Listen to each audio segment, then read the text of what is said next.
यसो मोबाइल पल्टाएर हेर्छौँ, हेर्ने बित्तिकै साथ यता ऊ 3 जुरेतिर पो घुम्दैछ त। ल खै त हामी त घुम्नै पाइएन होइन।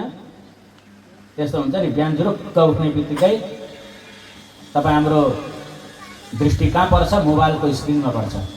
अनि अरूको जिन्दगी, अरूको खुसी, अरूको लाइफस्टाइल, जसले वर्षौँदेखि मेहनत गरो, वर्षौँदेखि कर्म गरो, गर्दै गर्दै गर्दै उसको वर्षौँमा जुन एक महिना जुन विशेष थियो, त्यो महिनामा पनि जुन एक हप्ता उसको जुन विशेष थियो, त्यो एक हप्तामा पनि उसको एक दिन जुन विशेष थियो, त्यो एक दिनमा उसले 100औं फोटो खिच्यो होला। त्यो 100औं फोटोमा जुन एउटा फोटो, सुन्दर फोटो थियो, त्यो फोटो चाहिँ उसले फेसबुकमा अपलोड गरेछ।